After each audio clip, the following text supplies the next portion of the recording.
Sandra Lanshin Chu is a Brooklyn-based acupuncturist, Chinese herbalist, and founder of Treatment by Lanshin, and the owner of Lanshin, a line of beauty tools dedicated to treating skin disorders and rejuvenating skin using the unique approach of Chinese medicine. Welcome, Sandra. Thank you. I'm so excited. Finally. I Yes, know. welcome. We're so excited to have you here. So we'd like to kick off our episodes and ask each of our guests, what is the most beautiful thing about you today? Oh my gosh. I hate these questions. That's why we like to do a surprise thing. But you know what? It's because when Paige and I started this podcast, we were talking about beauty and we're like, beauty is like, it's so evolving. It's like this elusive concept and it's constantly changing moment to moment. That's what we think, right? We're not sure. That's why we got this podcast going on, asking people. So we don't, and just knowing like, what is the most beautiful thing about you, like in this moment, whatever that is. Well, I feel like the answer that popped into my head is that I am very well rested today. And I think that's a beautiful thing. Especially in that's awesome. life. Yeah, it's a big difference. It's like a night and day you feel like a real person or a different person, real person when you're actually well rested. And I feel like it takes work these days to be well rested. Don't you? Yeah. Do you have to prioritize it? Like, are you a workaholic? You like to work or? Yeah, I can be. Yeah, I can be, but I definitely will go in cycles where I will burn out. But I do like to work, actually. I really do. I like the freedom to do to work on things whenever I really want to. So I end up working a lot. But so I think being well rested it really makes a difference in so many ways. Like you just feel like more like grounded and stable, just psychologically. And I think that's really important. And that's a aspect of beauty that people don't really talk about and don't really acknowledge. And I think is really one of, a much more important aspect of beauty than just anything actually physical, or, actually visual. Right. So, being well rested and like your energy comes through your face. Sorry, that's my dog. Can you hear him? He's like sniffing and snarfing. Cute. Sniffing, snarfing noises. A little dog. What kind of dog is it? He's a Japanese chin. Oh. I'd show you him, but he won't let me pick him up because he's very bossy. But he's very spicy right now. He's like very actively working on some tendons. Well, I really like that answer, Sandra, because we've had several guests so far, and I don't think anyone's mentioned being well rested. Yeah, we don't really think about that when it comes to like, what does beauty even mean? And like how, that there's like a feeling or like an energy. Yeah. To it. Nobody vibe about that. But I love what Chinese medicine does. Yes. So Sandra, when you and I I've been lucky to have conversations with you outside of the podcast. And one time I remember I was talking to you and I was like, oh, I feel like I don't know like more personal things about you. And you were like, well, yeah, just ask, what do you want to know? And I was like, oh, it's that easy. So on that note, I want to hear what your relationship with beauty was like growing up. Yes, there's so many layers of it.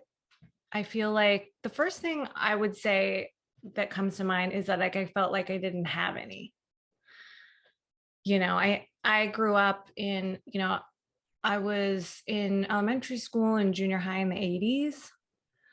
So I feel like that was definitely a different time. Well, definitely a different time than now.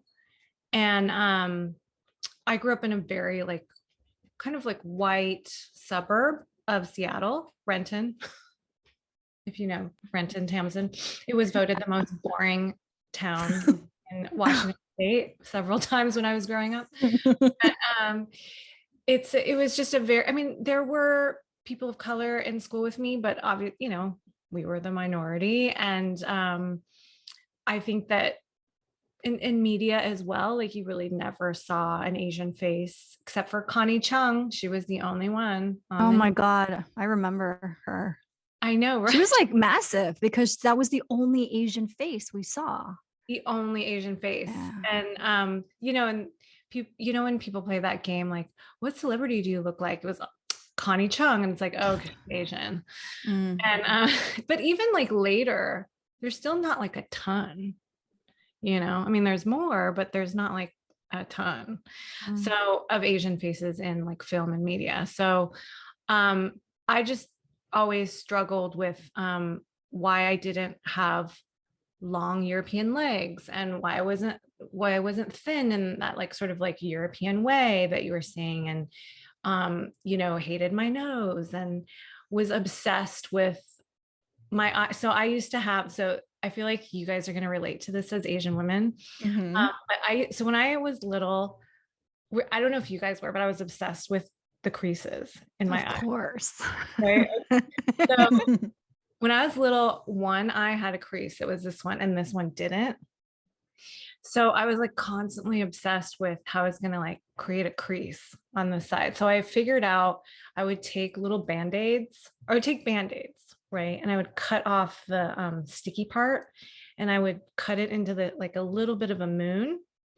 And then I would like put it right here, and it would create a crease. And I was like, later when these came out as products, I was like, oh my God, I was doing that since I was 8 years old. I just figured it out using band-aids. I was using Scotch tape. I used Scotch tape too. I think I interchanged.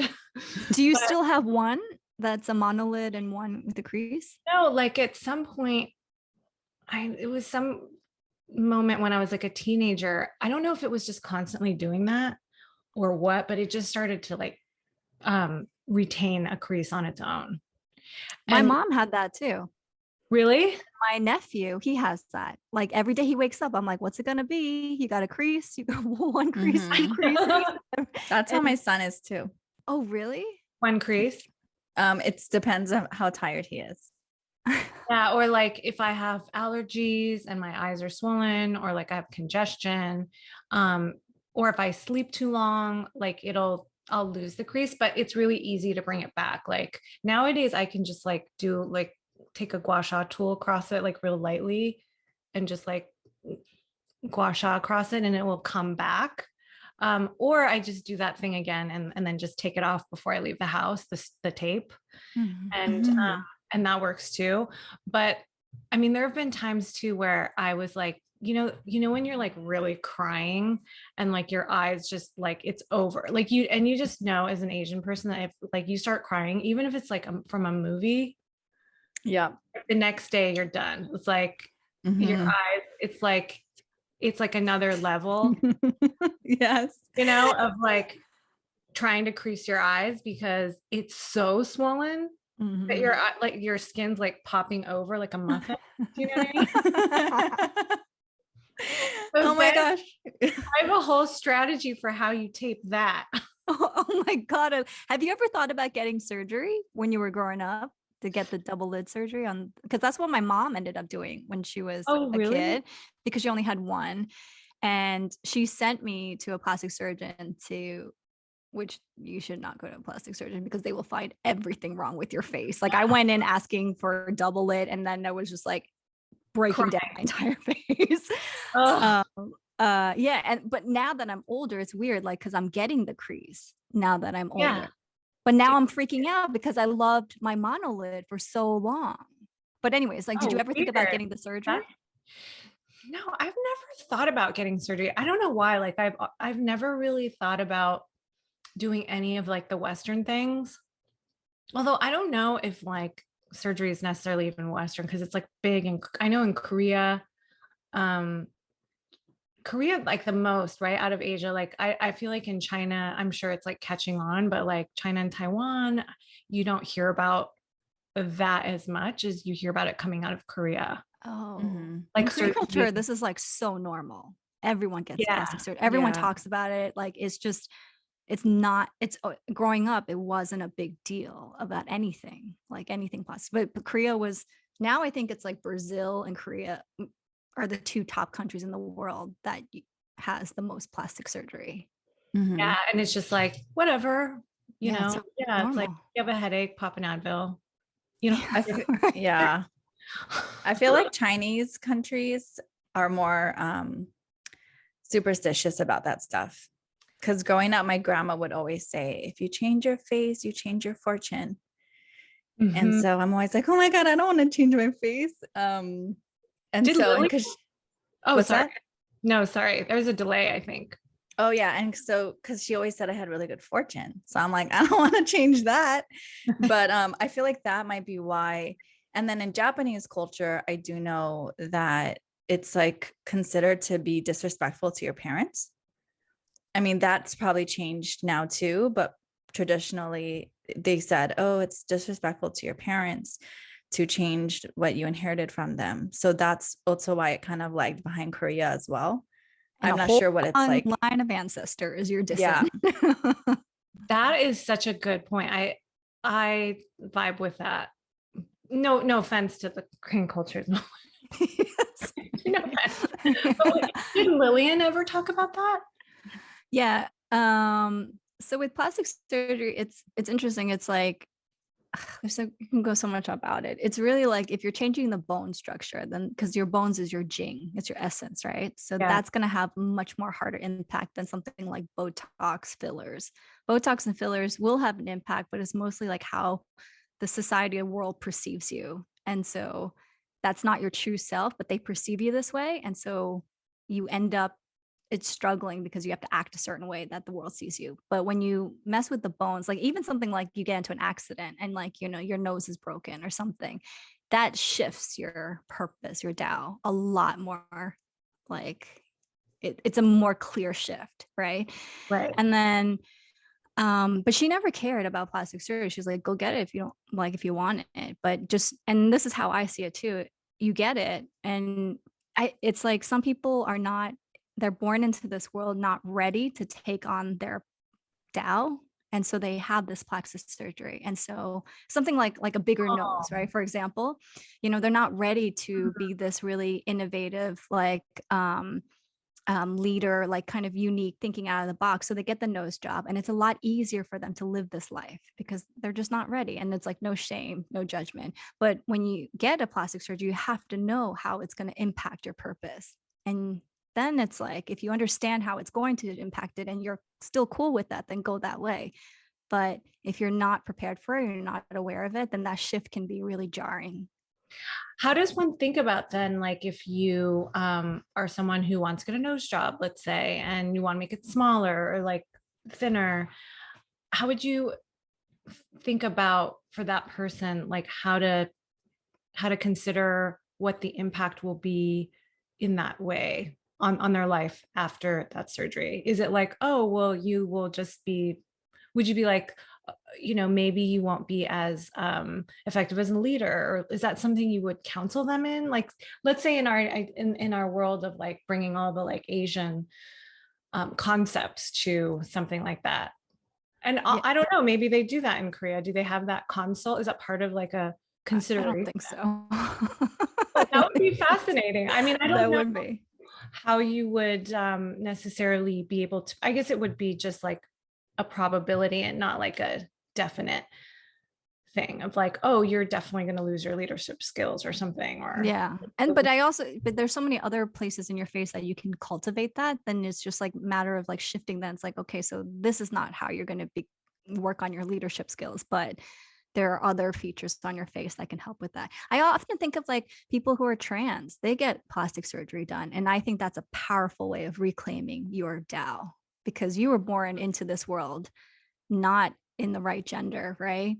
And so reclaiming your beauty, reclaiming your power is literally changing your face, right? Mhm. To me, that's like I think that's the beautiful part of getting plastic surgery in that sense. Like, Well, Mhm. I love that. That's such a great Yeah. frame on it. Really great frame that I haven't really heard anywhere. Mm-hmm. I love that. I mean, it also makes me think of, I was reading this book a while back. So I actually really love this book that's about seductresses through history. It's called Oh, it's called Seductress, The Art of Love or something like that. It's by Betsy's P something, Prialu, but it's basically this accounting of like women through history that she chose to talk about how they were seductive and how they were powerful in their ability to seduce, whether they were belle laid, which is, I guess, French for like ugly pretty. mm, Like there was a chapter called Ugly Pretty, and there's a chapter called like Silver Foxes, so older seductresses, and then artistic seductresses, or like they were so artistic. So everyone has like a je ne sais quoi, right? So yeah. it's about that. But in the Ugly Pretty chapter, I was really, really fascinated with how she told the story of women like Cleopatra, who actually, if you look at like old coins, she had a really big hook nose and was Mm, not at all the conventional standard for beauty. But like, I know that in face reading, a really strong nose means power. yeah. Yeah. And like she was that makes sense for Cleopatra, Yeah. Mm-hmm. right? Like that, I find that so fascinating. And like I'm gonna get this book. oh I love yeah, it. I'll link it to you in the Ah, chat. But well, it's fascinating because, you know, the ways that we think about beauty nowadays have been different through time. I don't know if she was considered beautiful, but she certainly was considered powerful. And like she's depicted in film, well, you know, I don't know. She's depicted in film as like seductive and sexy, but then that's like Hollywood eyes. yeah. So I don't know. But Well, she did Sandra, have a lot of lovers. I think yeah, and Mark Antony was supposed to be Mark Antony, not the singer. Yeah, Mark Mark Anthony. Antony. Right, he was supposed to be very good looking too. So, Yeah. Yeah. so Strong. yeah. So Sandra, I wanted to ask you more about, I think when I first found your work, it was like a few years ago. I was just on YouTube just messing around, and then one of your YouTube's videos showed up and I was like, what? This is an Asian person? Like like I doing know that this? story. It was so wild to me. And like I remember playing it over and over and over again. And because I had never seen someone who's Asian in our field showing this medicine in a way that wasn't so, it wasn't orientalized, it didn't feel gross, like it wasn't exotified, you know, it was like Yeah. hip and cool and beautiful, and just like it resonated so hard with me. And then I've been seeing videos and ads with your mom in it, which I love, because it's like Oh, also as I get older, I don't see older Asian women. Like Mm-hmm. I don't even, you know, it's hard enough to see older women in media, but older Asian women we don't see enough of. And so I'm wondering, in what ways has your mom shaped your idea of beauty, and like how did it come about, like having her face be in these ads and videos? well, you know, to be very honest with you, my social media team, I guess, boosts it was a post on Instagram, and I think they just boost it. And I think that's why I love it. but like I don't actually control that. So like But you created that ad with I her in created it, it as or a the yeah, post, right? yeah, it was a post on my Instagram or our Instagram feed. And then sorry, it's hot in here. And then you can boost the post. So if you're seeing it as an ad, it's because it got boosted. Right. But with the post, like how did you like, how did it come Oh, about? And then like was your mom in, did she have an influence on how you perceive beauty growing up? yeah, I'm yes and no. So the reason why I did it on her is because I really am out to show people that like, you know, one of the big complaints that people have on like that I've seen on not so much ours because we're pretty diverse with age that we present on our posts, but I have seen complaints or heard about people complaining that like, oh, gua sha is just for like it only works if you're young because when you're young you Mm-hmm. don't have that much improvement that you need. And I just wanted to prove that that wasn't true. So my mom doesn't do anything really, like, except for like skincare. Like, she doesn't do facial gua sha before I showed her how. And so I just wanted to prove that it does make a difference, and you can be 70, 75, and it can make a difference. It's not going to look like plastic surgery, but that's not the point of it. It's not going to look exactly like Botox and fillers either. To me, it looks better because, those things, when you work with fillers and Botox, you have to manually balance the face. So, right. I don't know if, I mean, I don't know if you guys have ever tried it before, but like, I haven't. Like, I'm curious. I almost want to do it just so I know what it feels like. But I know that, like, you can't just do it here. You have to do it all over the forehead. Right. Otherwise you'll look like Spock. Right. It pulls different areas like eyelids and yeah. Yeah. Like, if you only do it here, then this is still, but then you can still move the rest of your face. And so you'll look like Spock. Or like, or like with fillers, if you keep doing them like here to deal with volume loss here, then you have to keep applying it in order to keep it up. And then over time, your face actually gets bigger. Yes. And we see that a lot on like reality TV, and it gets to be that what they'll call cat face, or I think that's one of the terms they'll use. So what does happen when you take out the filler? Like, let's say you've been doing fillers for a while and then you're like, no more, but your skin has stretched out. Yeah, exactly. Then what happens? Well, if you're older, then I think if that bothers you, then you have to get a facelift. Yeah. You can dissolve fillers. But if you're younger, I think it can bounce back. I think that it would be great to talk to plastic surgeons about that. I watch a lot of them on YouTube, which is how I like where some of this is coming from. But a lot of plastic surgeons are really anti-fillers. Actually, a lot of. Yeah, my friend is, and he's a plastic surgeon. Even lip fillers? Oh, no, everybody's cheek fillers. Fillers, I don't think they're as anti. Cheek fillers just have that problem. So, but I guess my point is that when you do facial gua sha, or like any of our work, like with facial acupuncture, you're just sort of bringing out what's naturally there. And so you're always going to be in balance. Like, we don't have to sit there and go, oh, I did too much here, so I better not do this. Like, it just, whatever, you're just amplifying all the good stuff to come forward, the blood, the fluids, opening up space in the tissues, like that, that only ever looks good. Like, you don't like open tension or free tension and you're like, oh, that looks bad. Like, that just doesn't happen. I haven't seen that anyway. But you've seen bad filler or bad Botox, too much Botox, and surgery, gone wrong.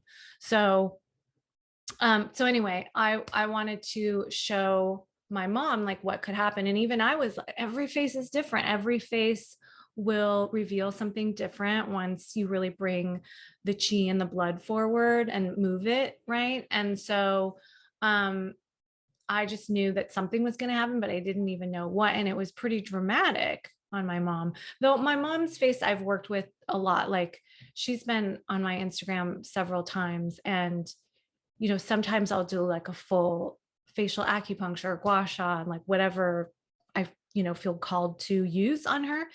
But the latest one was just facial gua sha, which was like kind of whoa, because it really rivaled when I did a lot of other stuff.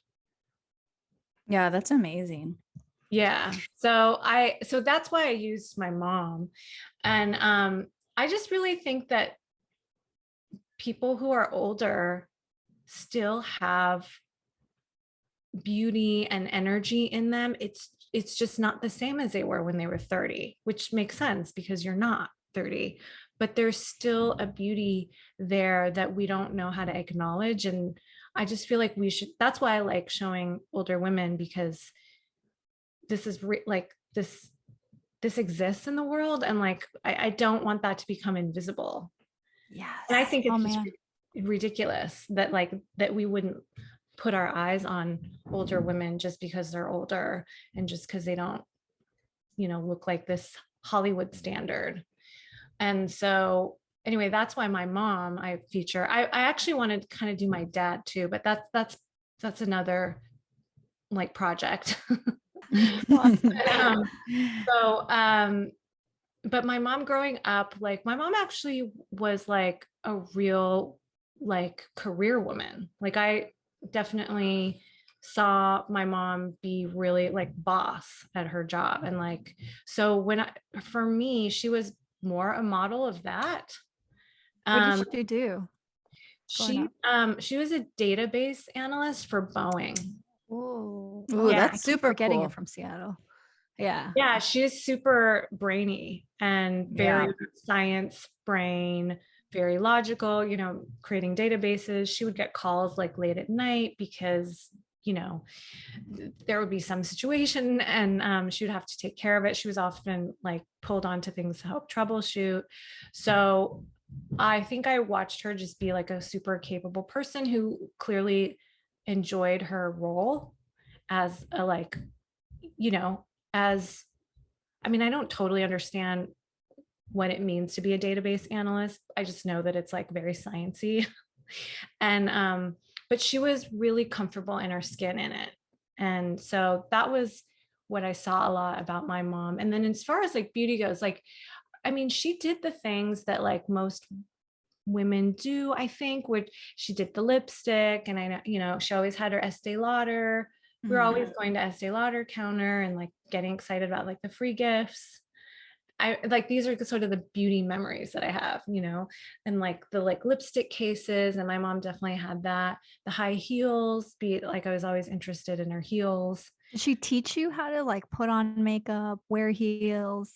Or was it No, just something yeah, and you just, I just uh-huh. watched. Yeah, I just watched. And I watched my grandma and no, they didn't really teach me. No, but they would say things. Well, my mom, I think you guys will resonate with this, but well, hopefully your moms weren't critical in this way, but my mom was always like, don't be like picking at your nose because it's going to make your nose big. Like that's the kind of stuff I was taught. don't And like don't pinch it so you have a bridge. Did you yeah. hear that? Oh She, man. My mom was just like, don't whistle at night, the snakes will come and get you. the snakes. Yeah. And I love snakes. So I'd just be in bed like whistling and like waiting for them to come. Oh my god. That was a superstition in my house. Oh my god, I love that. I love that you love snakes. They freak me out. uh, but she would, stuff like she would watch me walking from behind and like if I was like splayed a little bit, I don't know why I'm holding this. If I was splayed a little bit, she'd be like, straighten out your feet and constantly sort of like nitpicking little things like that. So I felt like some of beauty was just like this constant nitpick Mm-hmm. of like when you stepped outside of like what was considered, acceptable, I guess. And obviously a big nose wasn't acceptable to her.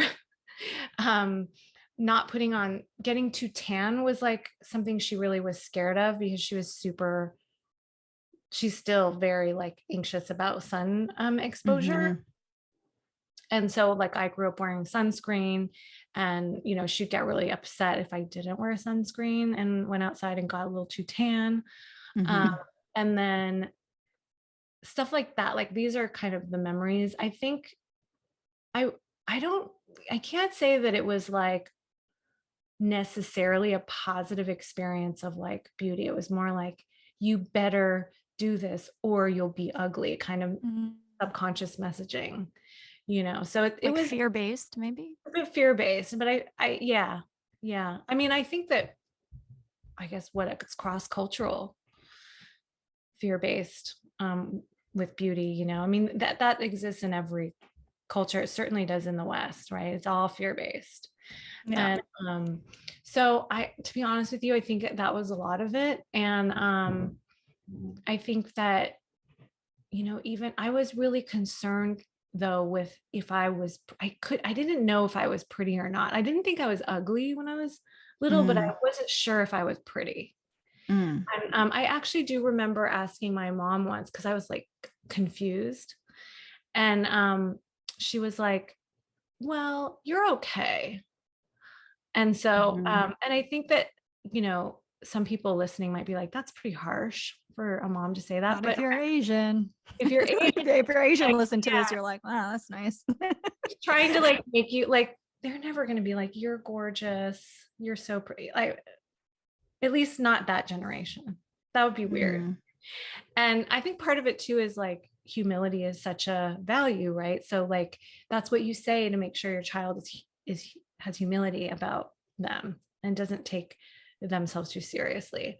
But I think Mhm. also it just reflected my mom's own way of seeing herself, you know, and I think she really struggles because she was really obsessed with aging and like being perceived as aging in the workplace because she really felt like if you're perceived as being aged, then it is a negative impact on you in the workplace. Mhm.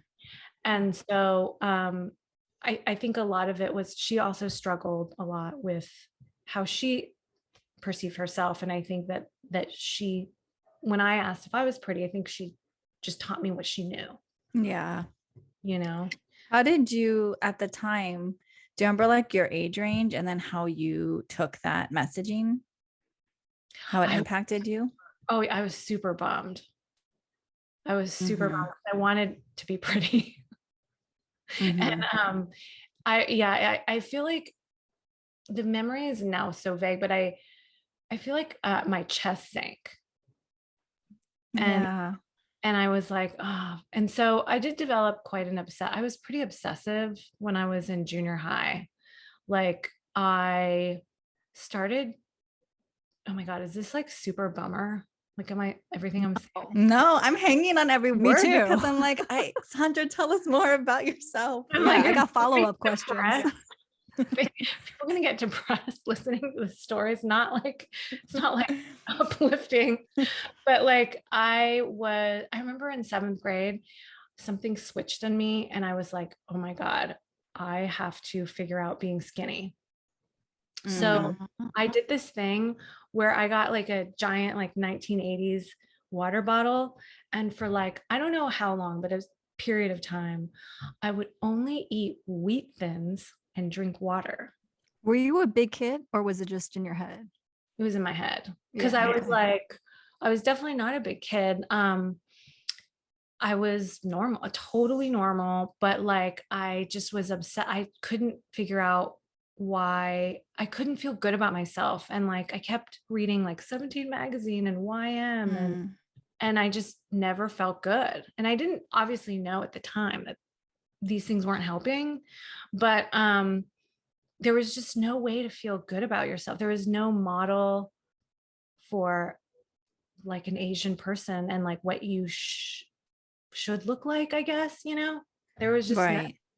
and so I grew up feeling like, you know, I would look at other Asians too, and it was always like the blonde in the room that was always the most prettiest, was the prettiest to me, to my own eyes, because that's what the culture taught. And in the 80s, that's all you saw. There was a magazine that came along, I think when I was in like eighth grade, something like that, called Sassy. Oh, I remember. Mm. Yeah, by Jane something, I forget her name, but it was like kind of a revolutionary, like anti mag. It was kind of like anti in all the right ways. And that I remember feeling really good and happy when that magazine came out. Because it would be like the what was it? The when you would do a makeover, it would be the make under. And they would like Oh. take it down, all the makeup. And it was very much like, you know, more real, you know, Mhm. was more Wow. So this so. happened seventh grade, but was there a moment where you shifted and you're like, I am actually beautiful? Oh, way later. Never while I was under my parents' roof did I ever feel So when did beautiful. that happen? That realization? It must have been like gradual because I don't really remember getting like a ton of feedback either. Like you sometimes, you know, when people are like sort of conventionally attractive, they're constantly getting feedback about it. And I just had like I was very like emo in high school, and like just it was definitely like a bad psychological emotional time for me. So like even if I did get positive feedback about it, I didn't process it, so I don't recall getting a lot of it, but I'm sure I got like some feedback from friends and stuff like, oh, you look pretty or whatever. But I feel like I had to get out of the house and start to live my own life. And that's probably when I started to have a space for being happy with how I looked. Mhm. It was probably I maybe sometime in my 20s or maybe in college when I was really like able to truly be myself, because I wasn't, I lived in a strict Asian household and had to follow the rules. And, I wasn't even allowed to date until I was 18. And so, college was just like a full on freedom fest. And even though you have like a freedom fest, you don't like move towards it all of a sudden, right? Like it's like you're gradually learning, oh my God, I could go out at 1 a.m. and no one's going to tell me not to, Right. and I can lie about it. So I feel like when I was able to control more of my life and do it my way, that's when I started to feel it more. Because Mhm. I can tell you about a moment where, so I went from being sort of like, I was never actually anorexic, but like if that's a spectrum, I was sort of like somewhere on that spectrum where I starved myself for like 7th, 8th grade. And then the pendulum swang the other direction. And I would like, again, I wasn't bulimic, but I was like somewhere on that spectrum of like, I was a binger. And I remember I would come home from school and I just like ate everything in the house. Like, do you remember Costco muffins? Yes. Did you like lemon poppy seed or blueberry or chocolate? Chocolate. I would eat like we would get, they came in like a 12 pack. I would eat like Yeah. half of it. I would just eat. It was weird. I was like eating bowls of cereal. I mean, I was like binging. I just didn't purge. And mostly Mhm. didn't purge because I like couldn't actually successfully do it.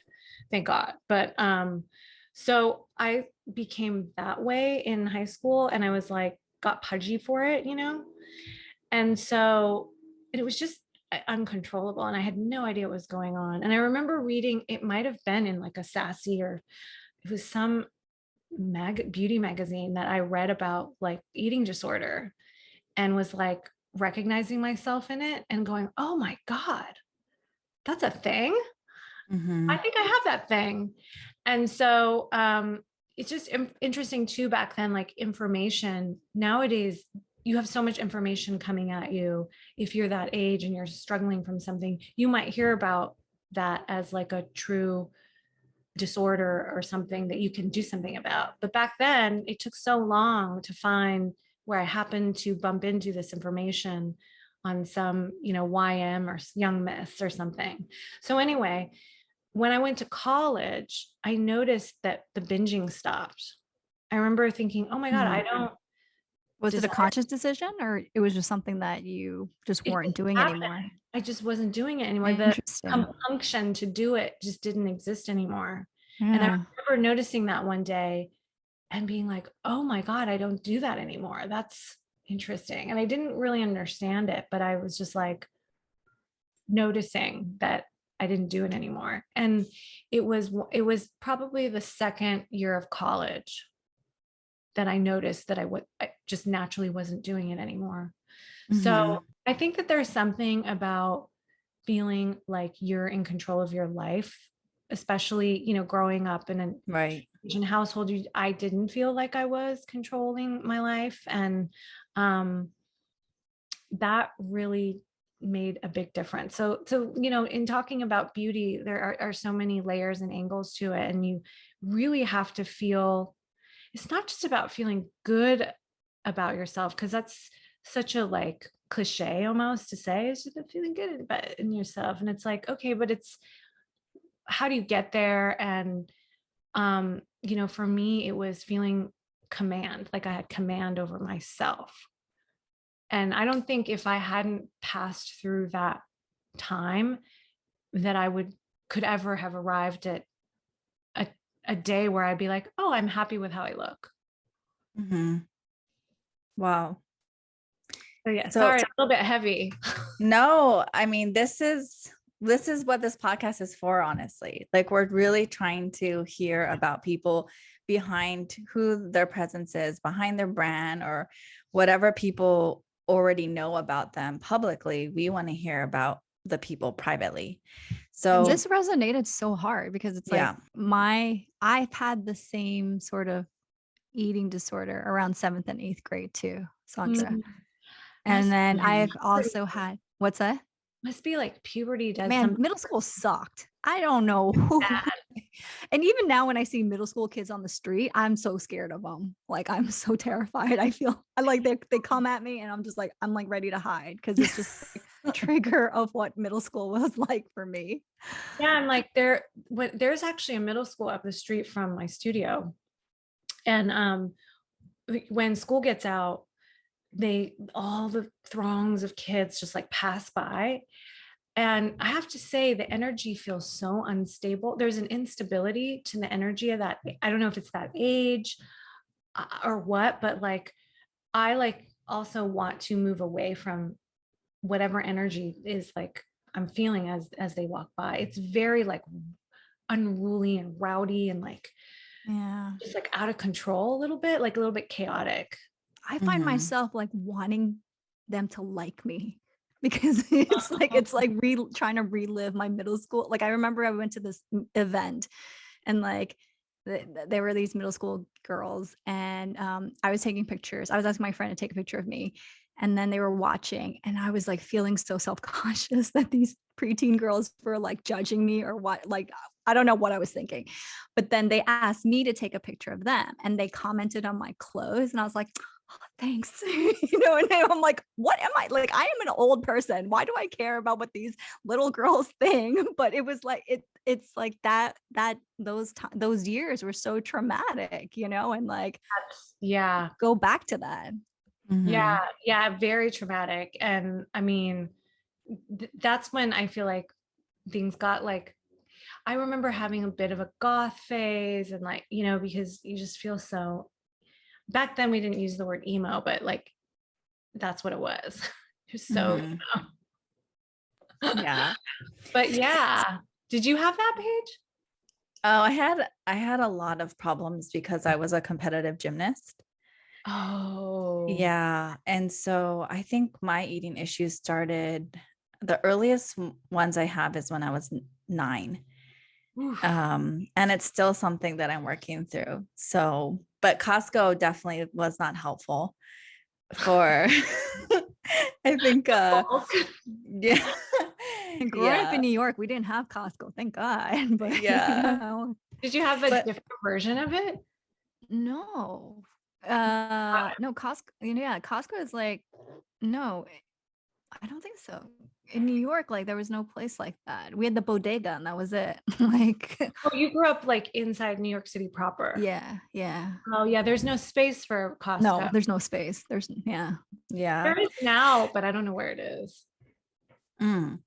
So Sandra, okay, we are kind of when we first started to talk to you today on the podcast, we were talking about how there's always been these Eurocentric standards of beauty and how Mm. it really impacted really all of us. But you also shared about your relationship with that. But then you kind of broke away from the household, you had independence, you made a shift in college away from that eating, kind of feeling like you had to control something. And then sometime later, Lanshin happened. And as Tamsin was talking about earlier, and I felt exactly the same way, we were both blown away by your presence on such a big platform and just the confidence in which you stepped into it. And so I'm curious if you being the face of Lanshin was really intentional, like you had full knowledge of what you were doing and providing for our community in Chinese medicine and us East Asian descent people, or if it just kind of so happened and it just like went and it's become something now awesome and huge? Like, I want to know that process. Well, first of all, thank you. When I made that first video on YouTube, like I was like terrified, first of all. And because it's like, you're like, you're like the audacity of like putting a YouTube video up. Like, what am I thinking?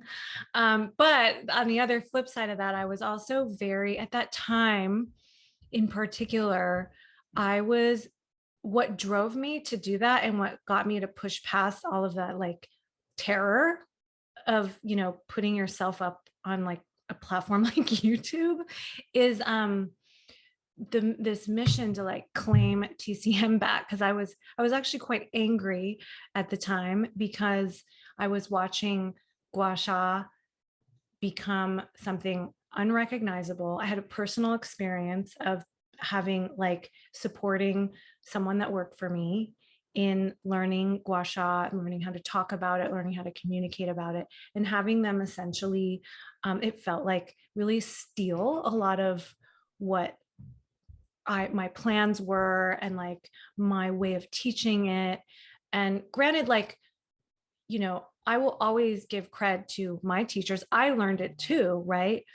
But as a Chinese medicine practitioner, when you learn, just a quick aside, when you learn gua sha, you learn medical gua sha, scraping along usually the back, neck, etc., and you like bring up all the sha, right? The red markings. And facial gua sha was something that even is new to a lot of TCM practitioners at the time, as well as the world, because it's not the most ubiquitous form of gua sha, right? It's a form that I think because of social media has really come into the forefront and almost in front of, for some people who are new to gua sha, what we know is gua sha, what our parents think of when we say gua sha, right? Which is the on like the back when you're sick. And so anyway, at the time, facial gua sha was just like taking off in a way that like was shocking me, and by people that didn't know what they were talking about and who weren't even from our medicine. And that just disturbed me. It kept me up at night because I felt unjust to me. And I was like, really feeling strongly about making a statement about, this is gua sha to me, this is facial gua sha as I've learned it, and I'm going to show you as a Chinese medicine professional. And that's why I titled it that. I was very intentional about the title, because the title of that first YouTube was Learn Facial Gua Sha from a Chinese Medical Professional. Now, I was intentional about using myself to the degree that I am the practitioner, but it wasn't so much about I want to use my face. It was more, I need to make sure that this information is presented in a way that's accurate and from a base of true experience. And I just didn't know who else is going to do that, but me. So a lot of me using my face isn't about like being the face of the brand as much as about being the voice of the brand, because accuracy and like educating and sharing Chinese medicine and in as authentic and accurate way as possible is just everything to me. And to the point where I truly get upset when I see it not being presented in a way that honors the culture, credits the culture, and by people who claim expertise, who actually have no true expertise and don't really understand what it even means to have a true expertise. Because the true expertise for people listening is you went to school and you studied TCM for 3 to 4 freaking years and you poured your soul into that grueling program, and you debt $100,000 in debt now for that program. And then you studied, like crazy to pass your boards and then get your license. Okay, that's a TCM expert that can claim expertise in gua sha. And to me, ideally, you'd have some years of experience out in the world practicing, ideally. So you can't just like take a weekend workshop and be like, I'm an expert in gua sha, especially if you never even went to school for TCM. That just like kills me that people are out there doing that and representing for a medicine that like we have fought for so long for legitimacy, especially in the West, only to have now people that haven't even trained in it speaking for it. That kills me. I can't. I can't. Yeah. So a lot of the answer to your question is because I just feel like it was really important for me to be the voice of the medicine. And I just don't, I mean, I could have, I guess like I can use a model, but like, that's not really who the brand is, because the brand is about Chinese medicine. So it has to be very practitioner centric. Otherwise, I mean, certainly we want to use different face. Even that's kind of a funny thing to even say, to use different faces. Like, I mean, we want to be diverse, but like, even like, who's the face and who represents is a very marketing thing, where it's like, who are you going to use to represent your brand? And so to me, that just also feels weird. Like, right now you see a lot of people of color being faces for many different brands. And, I see that a lot in the gua sha world. And I know these brands, I know their background, and that's not who they are. And so I don't ever want to do that. Like that just, so you see my face a lot because, for that reason, because it's just easier to, first of all, I mean, logistically, it's just easier to pop on your camera as you, instead of like to go find someone to speak for, a technique or a tool. But who better than a TCM practitioner to speak for, TCM tools? So that's my feeling. And I don't know, we're still sort of exploring and playing around with who, like the sort of marketing part of it, because we do live in a capitalist world. So you have to do marketing, but like, we don't have to do it the way that, marketing 101 says we have to. And it takes a lot of courage, even though you say that it was more because it's a practitioner base. Like, what you ended up doing really shifted both me and Paige as students or practitioners at the time, and really like shifted our understanding of what it means to be Asian, but specifically what it means to be Asian in this profession. And so to me, that's so powerful. Like, it's, the other Asian woman who really shifted my perception of what it means, because I struggled getting into this profession. Like, I didn't want to do this. I went in like kicking and screaming because it felt gross. Like, just everything I saw about Chinese medicine, it was so orientalized. Had I not had my own personal experience where I woke up paralyzed one day, and then acupuncture and Korean herbs was the thing that got me walking again, I would have never gone into this field. And even then, I didn't want to go. It took me like 2.5 years to finally be like, oh, this is what I have to do. And then even then, when I got into school, the reason why I became a researcher is because I really wanted to prove that acupuncture didn't really work, that it only worked for me because I was an anomaly, but I don't think it works for everyone. That was my like, this is what I'm here for. Yeah. And so, because it just felt gross, everything I saw Chinese medicine was just so like dragons, like just so caricatures of what Asian culture really is about. And so I dealt with a lot of shame, like in school. And I went to a school that was out on the West Coast. It's all predominantly white. Just like, it was a lot of like unpacking of what my Asian identity was like, and that I never had to like, I never did that because I grew up in New York, and New York is so diverse. It's like in your face diverse, so you never really have to unpack and of what it means to be marginalized, because you're not in New York, right? Oh, yeah. And so when I love that you just did this because you were so frustrated with how it was being perceived in the world, but more, it was almost like you did this in this egoless, like non-ego way.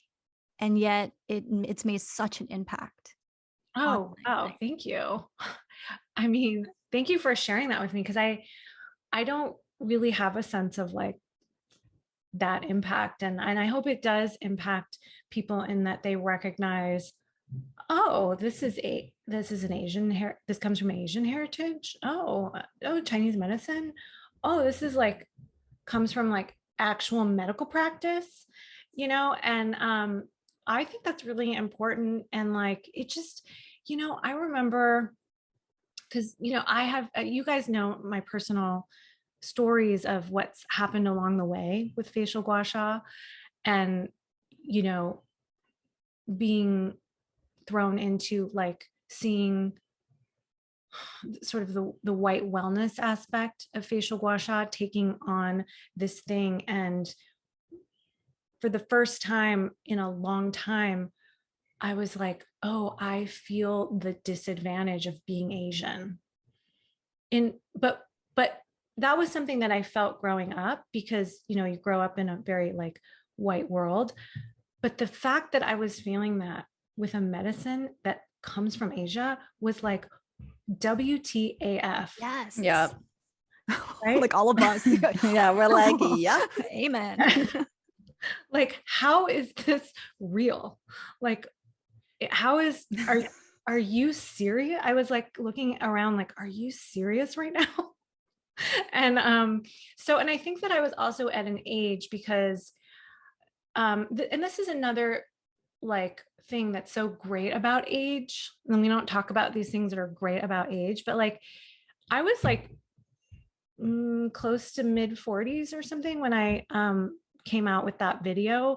And if I had been 10 years younger, I don't think I would have done it. I would have been too terrified and still kind of in my issues and insecurities of the time. And so, being older also helps to push through a lot of that like resistance to putting yourself out there. I mean, every time I put up a Instagram post, don't post as much as others do, but certainly have enough posts that I've, used to the practice of posting something. You're But verified, so I you still got get that blue check. yeah. Well, I remember I got that because at the time, my social media manager, I don't remember exactly, but we were like, wait, why are the white companies that represent gua sha all verified and Yeah. we're not? So we kept trying to get verified, wouldn't get verified, wouldn't get verified, until like I think we wrote, it wasn't me, but she wrote to Instagram being like, what the F? Oh. And then soon after we were verified. Wow. Wow. So it's like, are you serious? I mean, I don't want to say, I mean, I feel like we've had a really good experience with Instagram in the last couple of years. So I don't want to, misrepresent them in that way. But like, I think it's more to say that everyone's learning. Yeah, but I've heard this from And other people. Like there was this yoga teacher who had, I don't know how many millions of followers, like just all over the press, media. And she posted like consistently for a week where she was trying to get verified. She was trying to get verified more for it to protect her name. yeah, And shut down, shut down, shut down. She's a brown yoga teacher who talks about health justice. And it wasn't somebody who just had like a few thousand, like millions. And I'm just like, whoa, why really? is she having problems getting there? And she's all over the media. Like she's done like, I don't know, like CBS and like big names, right? Wow. And yeah, she asked her followers to help. And like, yeah. Wow. And is she verified? Yeah, and she finally got verified, but it took a while and she was like she was on it like but I've seen this with other people too like yeah, other people of color. It took work for sure. It wasn't like, oh, bing, Yeah. everything takes work and effort. Like it just, and I knew that like, I really remember feeling like when facial gua sha was taking off and I was seeing like who was being invited to talk about it in press stories. Not us, Mhm. not us. I even have people told me, because I know people in the publishing world, and a couple of them said to me, oh, we recommended your name to this like huge magazine because they want to do a story on it, and we recommended that they talk to you because you're a TCM practitioner. And then there was this other thing in like another huge media source that I was told that my name was given to them as a reference, never asked to participate.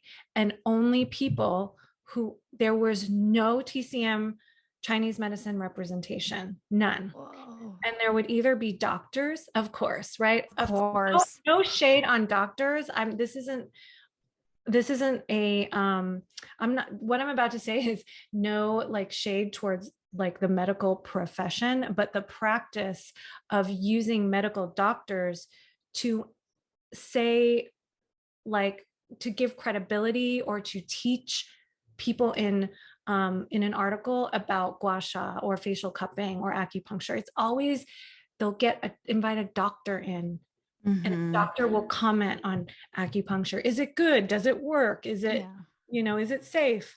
And you can And say the same thing about acupuncture. Like you shouldn't be asking acupuncturists about like, what is surgery or like how we're like, not going to be, medical stuff, right? Like we're that not, doesn't make any sense. no, but like we would have a great perspective on surgery because we treat the Yeah. scar tissue.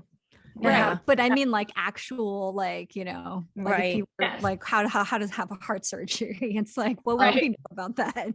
Although like for our field, I always feel like it's hard for biomedical MD doctors to weigh in on Chinese medicine, but I feel like it's really easy for us to weigh in Yeah. on biomedicine, allopathic medicine, but we never get asked. And instead they always ask about our medicine. Right. And it just ends up feeling like they're asked to sort of judge the credibility and the legitimacy and the efficacy of our medicine. And it's like, do you understand that medical doctors literally don't practice acupuncture?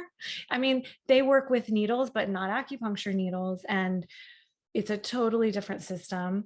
Nowadays, I find that most acupuncture articles feature acupuncturists, but anything new from TCM often doesn't have a Chinese medicine voice speaking to it in the press. It Mhm. usually has a doctor and then people that are just like maybe like a facialist or somebody who's like, has a lot of connections in the publishing world or something, will be asked to talk about it. And it's just taken a long time. I wouldn't say that I feel like the media is 100% on top of it now with like gua sha, facial gua sha, cupping, all of these things that are really popular now. Like I still don't think that media knows to reach out to um, acupuncturists and TCM practitioners. I mean, Vogue just had they put up a reel where it was like a bunch of like celebrities Yeah, I think I about gua shared sha. that with you. Yeah. Oh, is that okay? Because my team shared it with me, and Oh yeah, yeah. I shared it with your I was account. like, what year are What we? was this video? Can you I'm like sorry, are we describe it? 2022? Wait, what Oh, was this video? Yeah, so Vogue did a like smash up of a bunch of basically white celebrities. I mean, the first cut is Gwyneth Paltrow, and then it goes to like Hailey Bieber, and it kind of flips through all of this, and they show them talking about and doing gua sha, and of course the technique is wrong. They're saying things like, I think Hailey Bieber was like, if like somebody knew that I was just putting this like ice thing on my face to look better. And I'm like, oh my God, this ice thing. Like I forget the exact words, but it was just like the whole thing was all like terrible. And that just came out like Vogue just posted it, I don't know, within the last past week. week. Yeah. Yeah. And I was like, wow, really? I mean, and in my mind, I'm like, are we not doing enough to educate? Like, how is this happening still? I mean, facial gua sha sort of really started to come like kind of blow up around like 2018, 2019. And since then there's been so much cultural awareness building in such an exponential way that it's shocking to me that a big brand like that, a big media brand like that is still not getting it. I mean, I think a lot of people of color feel that Vogue never really gets it. And I mean, I think that's sort of the feeling amongst people that I've talked to. But I mean, it certainly doesn't feel like they care about making sure there's representation, especially for gua sha. I mean, if you don't know that gua sha is from TCM at this point, I don't know what to say, you know. But I mean, our friend who let us know that this was maybe 2 years ago, 2020.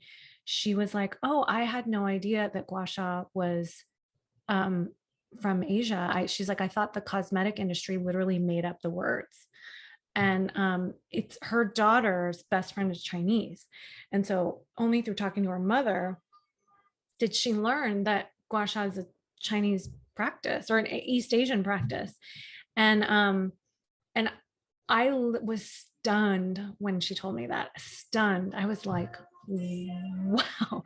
And then I put something up about that on TikTok, and I got some comments like, "Oh yeah, I thought the same thing." And I was just like, this is, I don't know. I don't know like what you have to do to get all of the media to understand when things come from Ayurveda or come from Chinese medicine or whatever. I mean, these things that like don't even sound like they come from English, like you would think that would trigger, oh, where's this from? And Mhm. it doesn't. But that said, I want to also give credit. There are media like journalist types that do totally get it, and I've talked to them. And so that's definitely happening. And so big shout out to them. But unfortunately, I feel they're still sort of the minority more than the majority. And I think that that's a real problem for our field. And it's creating a lot of problems because what I'll see now is I'll see like some doctor calling cap on facial gua sha Yep. on TikTok because of what somebody said that is a ridiculous claim that no TCM practitioner worth their salt would ever make. And so, and then I saw like I think it was in Forbes where there was an article where this guy was just taking down cupping. And it's like, where would you get information that you would want to take it down like that? Like he was just like murder. He tried to murder cupping, in my opinion. I was just like, oh, there's no benefit at all. Have you ever had it? So I think that it's, anyway, I took us on a tangent here, but I think that that is all to say, like, kind of why I put my own face on our brand. Mhm. Yeah. So Sandra, okay, this might be an obvious answer, but maybe not, because we're talking about your brand, we're talking about your face. But when we close our episodes, we always ask our guests what their beauty legacy is. So this idea of leaving something behind to achieve that immortality, that something that Chinese medicine was always so interested in. So can you share with us what that is for you, what you would like that to be, your beauty legacy? Beauty legacy. I think that okay, I might have to wind my way through this answer a little bit because I'm sort of exploring it out loud with you. I mean, in terms of legacy, I think that for me, what's really important is I think it kind of goes back to maybe I'll give you my answer in telling you the story of the name Lanshin. because I feel like it's Oh, we inside. wanted to Yes, ask we were that talking too. about this. Okay, Yeah. yeah. Um, so so I was born Chu, my family name Chu Lanshin, and Lanshin means well, so it was given to me by my grandmother. My grandmother named me, my dad's mom. And it's funny, she had this thing. I don't know if this is like a Chinese thing, but it was in my family. She named like my father and his brother, and Mhm. she would take the name of the city that you were born and try to make it sound like that, so that there was sort of like this record of you and Mm. like where Oh, you I came to love the world. this. And so I was born in Lansing, Michigan. Oh my Oh my gosh. God. Yeah. So, and my parents were going to graduate school when they had me at MSU, Michigan State University.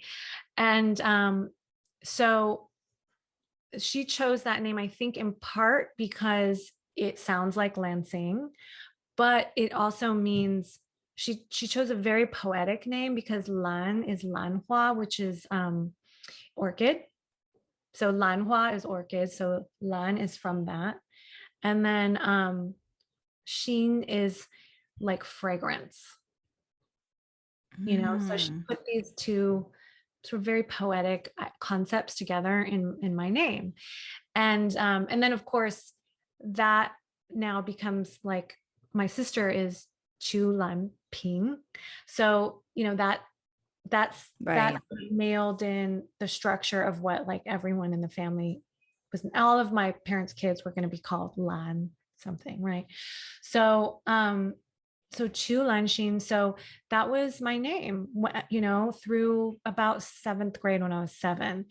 And I just had, I was such a So sense. that was your first name. That was Like, my birth name. Yeah. So if you okay. met me when I was 4, I was Lanshin, and my parents call me Lan Lan. So chic. Mhm. Mhm. Like chic. This is so we I, before we hit record, Tamsin was asking me what your name means, and I was like, I'd have to see the characters. And I well, was first like I didn't know doing it a was whole your guess. name. Yeah. I thought it was Oh just yeah. your brand name, right? And then I had asked Paige, I was like, is this her like family name? And then I was like, it sounds French to me. So I was like, is she French too? And because it sounds so beautiful. It's such a beautiful name. Yeah. Like And like, the way it looks visually. And then when I yeah. learned how to say it, it's yeah. Well, the reason why it's spelled Lanshin is, when I was little, my name was, this is so like nerdy, but there was a form of anglicizing Chinese words that was called Mhm. Wade Giles, named after Yeah. non-Chinese people.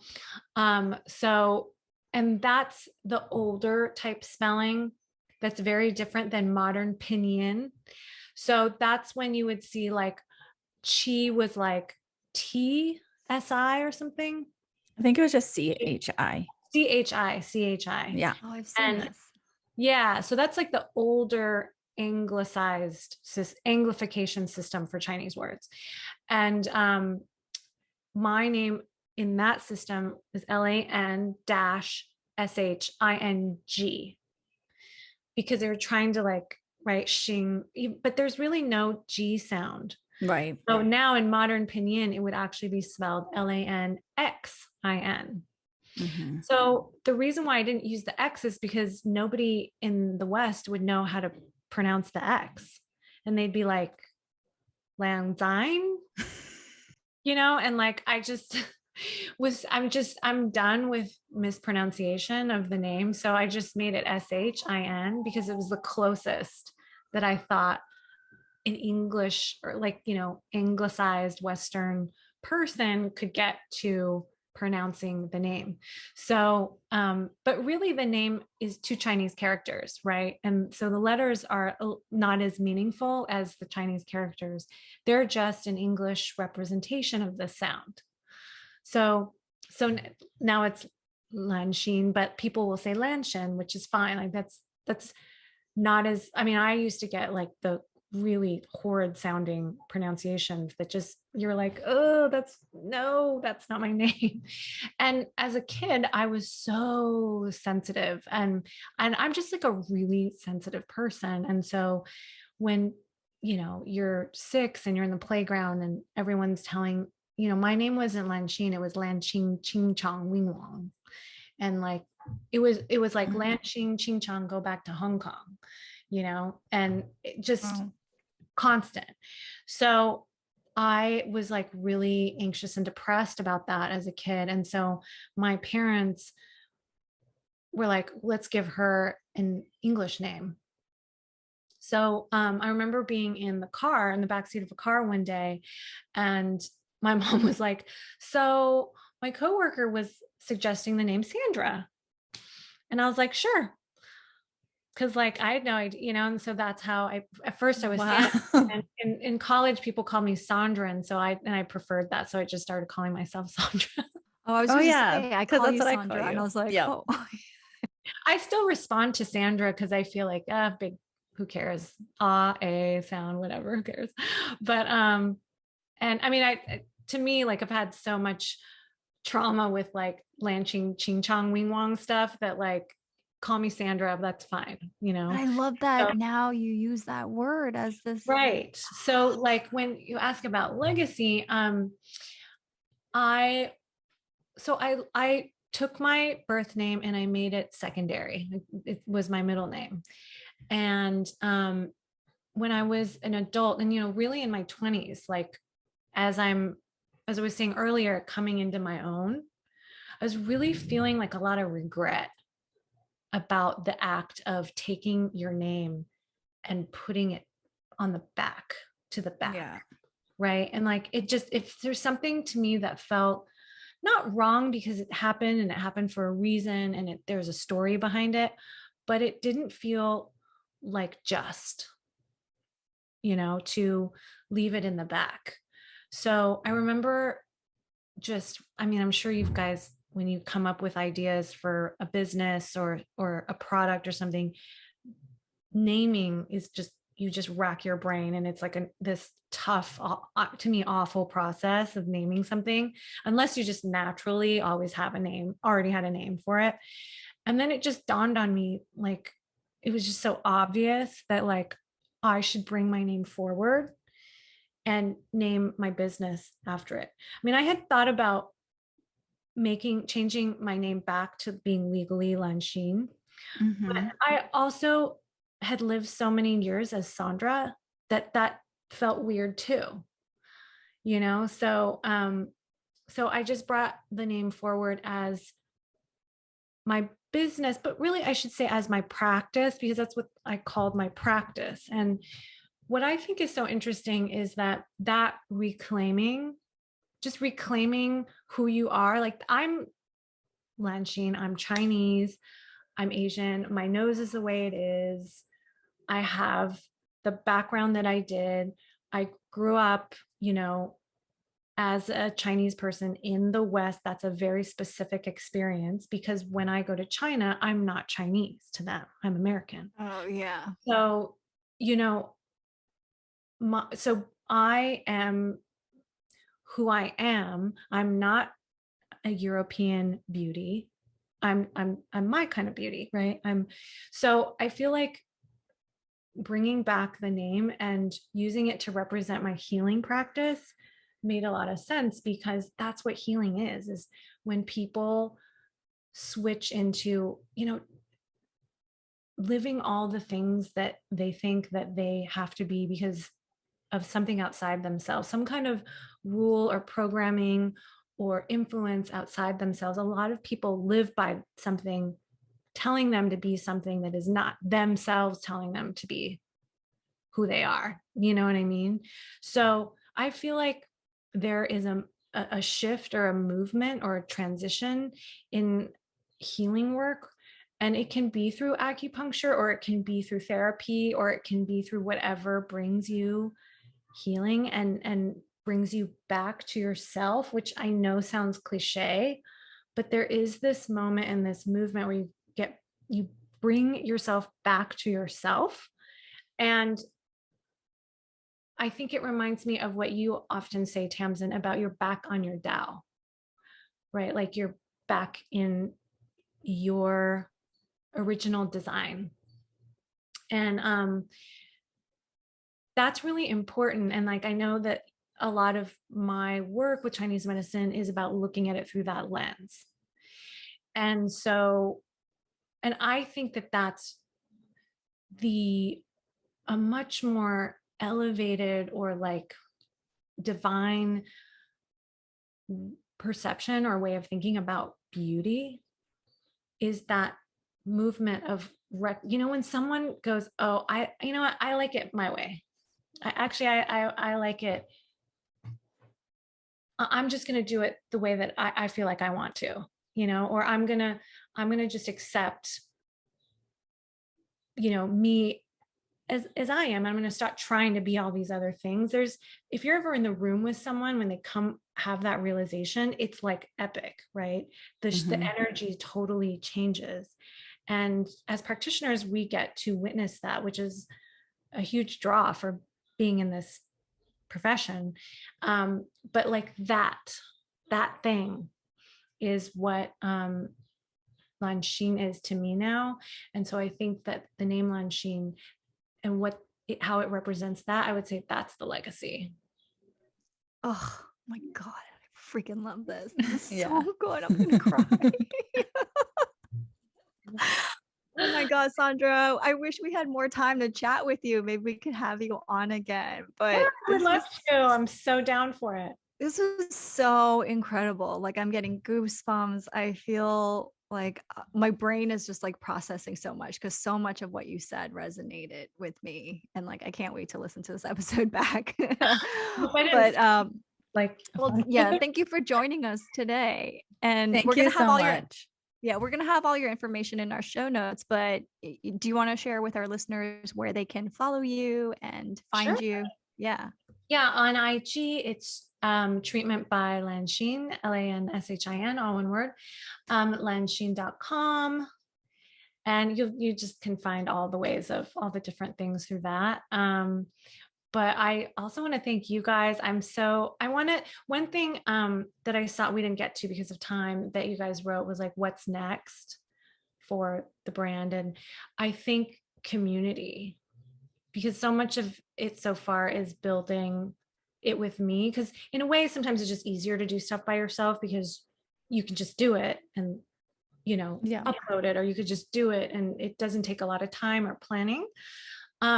But I really feel like, and I've talked to Paige about this a bit and want to put this more into action, but like really doing things like this with you guys and really offering like, our offering education or just whatever we can offer as a group and as a community would be really powerful, I think. And I've been thinking about this too, just because like where we are, I mean, I'm talking about in our profession. I feel like we're in this really important transition in our profession where a lot of the older teachers who are predominantly white are getting older, they're retiring.